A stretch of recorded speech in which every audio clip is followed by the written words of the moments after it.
সবাইকে নমস্কার। কয়লা, ডিজেল আর ইলেকট্রিকের পর এবার কিন্তু ভারতীয় রেলে এক বিশেষ বিপ্লব ঘটে গেছে। এই যে আপনারা যে ট্রেনটি দেখছেন, এটি কিন্তু কোনো সাধারণ ট্রেন নয়। এটি ভারতের প্রথম হাইড্রোজেন গ্যাস চালিত এক বিশেষ ধরনের ট্রেন। কিন্তু সবচেয়ে অবাক করা বিষয় হচ্ছে এই যে এই ট্রেনের সাইলেন্সার বা এক্সস্ট পাইপ, অর্থাৎ যেখান থেকে গ্যাস বেরোনোর কথা, বিষাক্ত ধোঁয়া বেরোনোর কথা, সেখান দিয়ে কিন্তু বের হয় 100% খাঁটি বিশুদ্ধ জল এবং বাষ্প।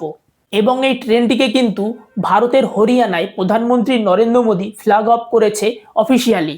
জার্মানি এবং চীনের পর ভারত বিশ্বের বুকে এমন এক প্রযুক্তি নিয়ে এসেছে যা ভারতের পরিবহন ব্যবস্থার ইতিহাস পুরো বদলে দিতে চলেছে বা বদলে দিতে পারে। কিন্তু প্রশ্ন হচ্ছে, হঠাৎ করে ভারতীয় রেল হাজার হাজার কোটি টাকা ব্যয় করে এই নতুন প্রযুক্তি অর্থাৎ হাইড্রোজেন গ্যাসের দ্বারা চালিত ট্রেন আনতে গেল কেন? এর পেছনে কি কোনো জিওপলিটিক্যাল কারণ আছে, নাকি কেবল শুধু পরিবেশ রক্ষা, নাকি এর পেছনে কোনো অর্থনৈতিক কারণও আছে? এর পাশাপাশি হাইড্রোজেন চালিত ট্রেন কিভাবে কাজ করে জানতে হলে পুরো ভিডিওটি অবশ্যই দেখবেন এবং ভিডিওটিকে লাইক করতে ভুলবেন না।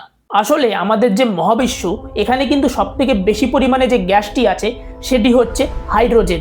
আমাদের যেমন পৃথিবী, এখানে কিন্তু প্রায় 70% নাইট্রোজেন আছে এবং 20% মতন অক্সিজেন আছে এবং অন্যান্য গ্যাস আছে। কিন্তু এই যে পুরো ইউনিভার্স বা মহাবিশ্ব, এখানে কিন্তু সব থেকে বেশি পরিমাণে পাওয়া যায় এই হাইড্রোজেন গ্যাস। এবং এই হাইড্রোজেন গ্যাস কিন্তু অন্য গ্যাসের তুলনায় একটু আলাদা। এটি খুবই হালকা এবং খুবই দাহ্য, এবং এতে একবার আগুন লাগলে অত সহজে কিন্তু নেভানো যায় না, আর এতে জল দিলেও কিন্তু নেভানো সম্ভব হয়ে ওঠে না অনেক ক্ষেত্রে। এবং এই গ্যাসের একটি বিশেষ গুণ আছে যে এই গ্যাস যখন আগুনের সংস্পর্শে আসে, এক প্রকার বিস্ফোরণ হতে শুরু করে। এই কারণে এই গ্যাসকে কিন্তু সাধারণ যে সিলিন্ডার বলুন বা নর্মালি রাখা যায় না। এর জন্য প্রয়োজন হয় বিশেষ ধরনের ক্রায়োজেনিক ট্যাঙ্ক, যার মধ্যে এই গ্যাসকে অত্যন্ত শীতল অবস্থায় হাই প্রেসারে রাখা হয়। তাছাড়া এই গ্যাস কিন্তু আমাদের যেসব মেটেল আছে, স্টিল, লোহা, এই ধরনের যে মেটেল, এগুলির মধ্যে কোরোশন সৃষ্টি করে, অর্থাৎ লিকেজও কিন্তু খুব সহজে তৈরি করতে পারে। এই জন্য হাইড্রোজেন গ্যাসকে ধরে রাখা একটি অত্যন্ত জটিল প্রক্রিয়া এবং প্রয়োজন হয় অত্যাধুনিক প্রযুক্তি। এই যে হাইড্রোজেন গ্যাস, এর থেকে কিন্তু সরাসরি বিদ্যুৎ তৈরি করা যায় না। এটির থেকে বিদ্যুৎ তৈরি করে গাড়ি বা ট্রেন চালাবার জন্য প্রয়োজন হয় এক বিশেষ ধরনের প্রযুক্তি, যেটিকে বলা হয় ফুয়েল সেল টেকনোলজি। এই যে ফুয়েল সেল টেকনোলজি কি জিনিস, এটি আমি আপনাদের একদম সংক্ষেপে বলছি, শুনুন। আসলে যেসব নর্মাল গাড়ি বা মোটরসাইকেল আছে, সেখানে পিস্টন ইঞ্জিন ব্যবহার হয়। অর্থাৎ একটি পিস্টন এরকম উপরে গিয়ে গ্যাস বা অক্সিজেনকে কম্প্রেস করে এবং ওখানে ফুয়েল অর্থাৎ পেট্রোল বা ডিজেল দিয়ে আগুন ধরানো হয়, এবং তখন কিন্তু বিস্ফোরণ ঘটে। বিস্ফোরণ ঘটার ফলে পিস্টনটি নিচে চলে আসে। ফলে এই যে কাইনেটিক এনার্জি, এটি কিন্তু গতিশক্তিতে পরিণত হচ্ছে এবং মোটরসাইকেল বা গাড়ি চলছে। অন্যদিকে এই যে ফুয়েল সেল ইঞ্জিন, এর ভিতরে মূলত দুটি অংশ থাকে, একটি হচ্ছে অ্যানোড, আরেকটি হচ্ছে ক্যাথোড। এবং একদিক থেকে পাম্পের মাধ্যমে হাইড্রোজেন গ্যাসকে প্রবেশ ঘটানো হয় ইঞ্জিনে, এবং অন্য দিক থেকে কিন্তু বাতাস থেকে সরাসরি অক্সিজেন নেওয়া হয়। এবং ফুয়েল সেলের মাঝখানে থাকা এক বিশেষ ধরনের মেমব্রেন থাকে, যেটি হাইড্রোজেনের ইলেকট্রনগুলিকে আলাদা করে দেয়। এবং এই মুক্ত ইলেকট্রনগুলি যখন সার্কিটের ভেতর দিয়ে দৌড়ানো শুরু করে, তখন কিন্তু বিদ্যুৎ তৈরি হয়, এবং সেই বিদ্যুৎ ওখান দিয়ে ব্যাটারিতে স্টোরেজ হয়ে যায় কিংবা ডাইরেক্টলি মোটরে চলে যায়, যার ফলে গাড়ি বা ট্রেনটি ধাবমান হয়। এবং এই যে দুটি গ্যাস মিশ্রিত হচ্ছে, অর্থাৎ বাতাস থেকে অক্সিজেন এবং ট্যাঙ্কের থেকে হাইড্রোজেন, তখন কিন্তু এই যে মেমব্রেনের এখানে এক প্রকার কেমিক্যাল বিক্রিয়া ঘটছে এবং উৎপাদন হচ্ছে জল, 100% বিশুদ্ধ জল এবং জলীয় বাষ্প, যেটি পাইপ মারফত বাইরে বেরিয়ে যাচ্ছে। ফলে দূষিত গ্যাস কিন্তু নির্গত হচ্ছে না। তবে আপনারা হয়তো ভাবছেন, ও বাবা, এ তো খুবই অসাধারণ টেকনোলজি, এটি করলে তো কোনো দূষণই হবে না, পরিবেশ দূষণ একদম কমে যাবে। তাহলে কিন্তু আপনারা ভুল ভাবছেন। কেননা এই যে হাইড্রোজেন, আমাদের পৃথিবীতে যে 70% নাইট্রোজেন আছে এবং 20% অক্সিজেন এবং অন্যান্য যেসব গ্যাস আছে, এখানে কিন্তু হাইড্রোজেনের পরিমাণ খুবই কম। এবং বাতাস থেকে যদি সরাসরি আপনি হাইড্রোজেন ট্যাঙ্কে স্টোর করতে যান, কখনোই সম্ভব না, ইকোনমিক্যালিও সম্ভব না, আর সাইন্টিফিক্যালি ভাইবেল না, বা খুবই কঠিন। এই কারণে কিন্তু জলের ইলেকট্রোলাইসিস করা হয়, অর্থাৎ জলের যে H2O, এখানে কিন্তু অক্সিজেনও আছে, হাইড্রোজেনও আছে। আর জলের মধ্যে যদি তড়িৎ বা বিদ্যুৎ প্রবেশ ঘটানো হয়, তখন এই অণু পৃথক হয়ে যায় এবং তখন কিন্তু হাইড্রোজেন গ্যাসও উৎপাদন হয়। সব থেকে যদি সহজ উদাহরণ আপনাদের দিই, আমার কাছে আপাতত পেন আছে, আপনারা পেন্সিল দিয়ে করতে পারেন। পেন্সিলের মাথায় গ্রাফাইট লাগানো থাকে, আপনারা পেন্সিলের ওপর থেকে কেটে ওখানে একটি কারেন্টের তার লাগাবেন। সেই তারটি আপনারা যখন জলে এরকম প্রবেশ ঘটাবেন, ঠিক আছে, ব্যাটারির সাথে কানেক্ট থাকবে, তখন দেখবেন পেন্সিলের যে গ্রাফাইট ওখানে জলের সাথে যেখানে স্পর্শ হচ্ছে সেখানে দেখবেন বুদবুদ তৈরি হচ্ছে। ওখানে কিন্তু হাইড্রোজেনও আছে, অক্সিজেনও আছে। ফলে ওটিকে যখন আলাদা করা হয় তখন কিন্তু আপনি সেপারেটলি অক্সিজেন গ্যাসও পেয়ে যেতে পারেন কিংবা হাইড্রোজেনও পেয়ে যেতে পারেন। এইভাবেই কিন্তু মানে জল থেকে এক প্রকার হাইড্রোজেন উৎপাদন করা হবে এবং এটি তৈরি করা হবে গ্রিন টেকনোলজি, অর্থাৎ কোথাও কোনো স্থানে সোলার লাগানো আছে, সেই সোলার দিয়ে কি করা হবে, উক্ত স্থানে গ্রিন হাইড্রোজেন তৈরি করা হবে।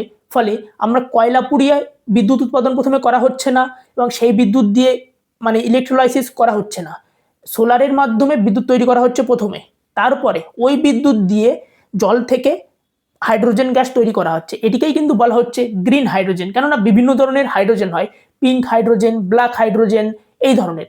এবং এই ইলেকট্রোলাইসিস প্রক্রিয়ার মাধ্যমেই কিন্তু আমাদের যেসব নিউক্লিয়ার সাবমেরিন আছে সেখানে যেসব এআইপি গুলো আছে সেখানেও কিন্তু জলের তলায় মানে সাবমেরিনের জন্য অক্সিজেন তৈরি করা যায় ঠিক এই একই পদ্ধতিতে। এবং এই যে হাইড্রোজেন এটিকে স্টোর করা কিন্তু সবথেকে কঠিন কাজ।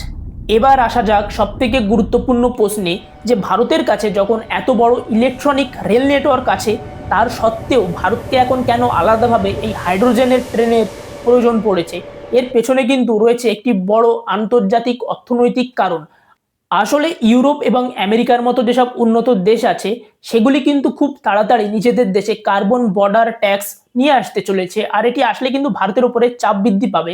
আসলে এই কার্বন বর্ডার ট্যাক্স জিনিসটি হলো যেসব দেশ কয়লা বা ডিজেল ব্যবহার করে পণ্যদ্রব্য তৈরি করে বা পরিবহন করবে তাদের উপরে এক বিশাল জরিমানা বা ট্যাক্স লাগানো হবে উক্ত দেশে পণ্যদ্রব্য বিক্রি করার ক্ষেত্রে। অর্থাৎ ভারত যদি ইউরোপের কোনো দেশে মানে নিজের পণ্যদ্রব্য বিক্রি করতে চায় আর উক্ত দেশে যদি কার্বন ট্যাক্স লাগানো থাকে তখন কিন্তু ভারতকে এক্সট্রা পে করতে হবে, কেননা তারা বলবে তুমি নিজের দেশে এই দ্রব্যটি তৈরি করতে মানে পেট্রোল ডিজেল অন্যান্য জিনিস ব্যবহার করেছো এবং সেটিকে পরিবহন করতেও পেট্রোল ডিজেল ইত্যাদি ব্যবহার করেছো, যার ফলে কিন্তু উক্ত দেশের উপর এক প্রকার জরিমানা লাগানো হবে, যেটি কিন্তু এক প্রকার ইনভ্যালিড জিনিস। আর এর পেছনে সাইন্টিফিক কারণও কিন্তু মানে তত নেই, এরা জাস্ট নিজেদের দেশের যেসব মানে কোম্পানি আছে সেগুলিকে বাঁচানোর জন্যই এই ধরনের নতুন নতুন ট্যাক্স নিয়ে এসেছে।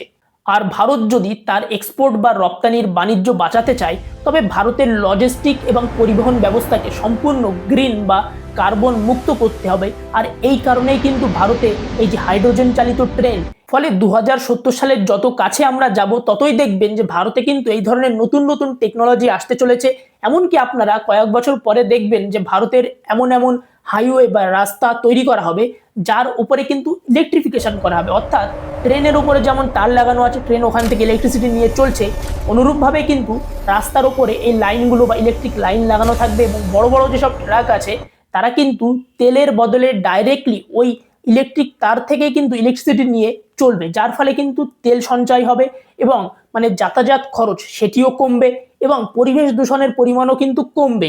কেননা ভারত কিন্তু ভবিষ্যতে ইলেকট্রিসিটি তৈরি করবে নিউক্লিয়ার পাওয়ার থেকে, স্মলার মডিউলার রিঅ্যাক্টর থেকে। আর স্মলার মডিউলার রিঅ্যাক্টর কি জিনিস আপনারা দেখতে এই ভিডিওটি দেখতে পারেন।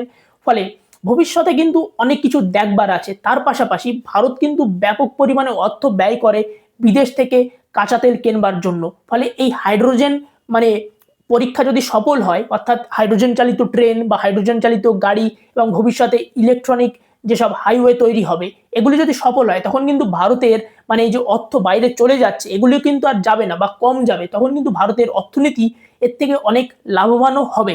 এর পাশাপাশি কিন্তু ভারত বিশ্বের দরবারে দেখিয়ে দিচ্ছে যে ভারত কিন্তু পরিবেশ সচেতনতা নিয়ে অত্যন্ত মানে দৃঢ়ভাবে কাজ করছে এবং টেকনোলজিক্যালি যে অ্যাডভান্সমেন্ট হচ্ছে এটি কিন্তু মিলিটারির ক্ষেত্রেও ব্যবহার করা হবে। কেননা আমরা এই যে ফুয়েল সেলের জিনিসপত্র বানাচ্ছি এটি ভবিষ্যতে কিন্তু সাবমেরিনের মধ্যে, জাহাজের মধ্যে এবং অন্যান্য গুরুত্বপূর্ণ স্থানে ব্যবহার করা হবে। কেননা টেকনোলজি কিন্তু শুধু একটি ক্ষেত্রে ব্যবহার হয় না, একটি টেকনোলজির মাল্টিপাল ইউজ থাকে।